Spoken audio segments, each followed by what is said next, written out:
সেদিন পৃথিবীটারে কাঁপিয়ে দেয়া হবে, পুরো পৃথিবী নড়ে চড়ে উঠবে, টাওয়ারগুলো ভেঙে খান খান, পাহাড়গুলো ভেঙে দুমড়ে মুচড়ে যাবে, মানুষগুলো বিক্ষিপ্ত পতঙ্গের মতো নিক্ষিপ্ত হবে, সাগরের পানির মাঝখানে দাউ দাউ দাউ দাউ দাউ দাউ করে আগুন জ্বলতে শুরু করে দিবে।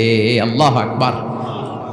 নকশাকে দিছে না আল্লাহ, নকশাকে দিছে না, সুবহানাল্লাহ পড়েন।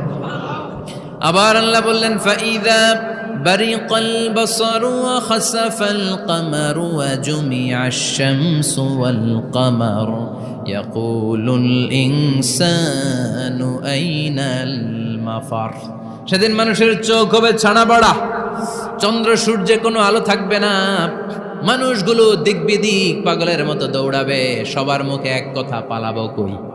পালানোর জায়গা আছে নাকি শুধু বাংলাদেশের এই সাইডটাতেই কিয়ামত হবে, সৌদিতে আর হবে না? হ্যাঁ, আমেরিকায়, আমেরিকায় কেমনে হবে? ওদিক তো ডোনাল্ড ট্রাম্প থাকে। হ্যাঁ, আমেরিকাতেও হবে, জাপানে হবে, ইন্ডিয়াতে হবে, গোটা বিশ্বে একসাথে কাপাকাপি আর এই ধ্বংসলীলা শুরু হয়ে যাবে। চিৎকার করে বলেন ঠিক কিনা? আল্লাহ বলেন ইয়াউমা নাতুইস সামা কাতাইয়িস সিজিল্লি লিল কুতুব। আকাশ আর আকাশ থাকবে না, কাগজ যেমনি আমরা এরকম ফোল্ড করে ফেলি, ভাঁজ করে ফেলি, মন চাইলে কাগজকে যেমনি আমরা এরকম হাতের মধ্যে গুটিয়ে নেই, সেদিন আকাশটারে হাতের মধ্যে গুটিয়ে নিবে কে? মানুষগুলো পাগলের মতো দৌড়াবে, কেউ থাকবে টয়লেটে, কেউ হসপিটালে, কেউ মাজারে, কেউ বাজারে, যে যেখানে থাক, শুরু হয়ে যাবে কিয়ামতের এই ভয়াবহ দৃশ্য। দুধের বাচ্চাকে রেখে দিয়ে মা দৌড়ে পালাবে। দুধের বাচ্চা রেখে মা কোথাও যায়? কলিজার টুকরা এটা, দুধের বাচ্চা, এটারে ফেলে মা কোথাও যায় না। কিন্তু কিয়ামতের এই ঝাঁকুনির দৃশ্য দেখে, আল কারিয়া মাল ওমা আদরাকা মাল, এই দৃশ্য দেখে দুধের বাচ্চারে রেখে মা দিবে দৌড়। অনেক গর্ভবতী মহিলা থাকবে এই কিয়ামতের সময়ে,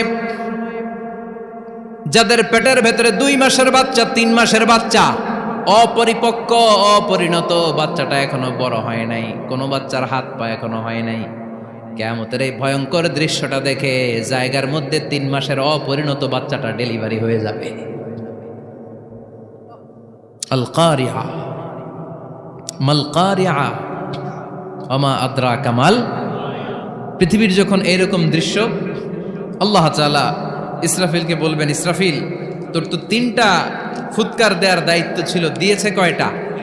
চিল্লায় বলেন কয়টা? এবার আল্লাহ বলবেন এবার দ্বিতীয় ফুৎকার দে। কয় নাম্বার ফু দিবে? ওই ফু দেওয়ার সাথে সাথে ইসরাফিল প্রথম ফুৎকার দিয়ে জায়গা মতো এরকমই দাঁড়ায় থাকবে, আবার যখন গ্রিন সিগন্যাল পাবে মুহূর্তের মধ্যে আরেকটা ফু দিয়ে দিবে। ফু দেওয়ার সাথে সাথে পৃথিবীর সব মানুষগুলো মরে শেষ, কেউ থাকবে? থাকতে পারবো আমরা? থাকার জন্য আসছি। একদিন মাটির ভেতরে হবে ঘরে মন আমার, কেন বান্ধ দালান ঘর, প্রাণ পাখি উড়ে যাবে পিঞ্জর ছেড়ে,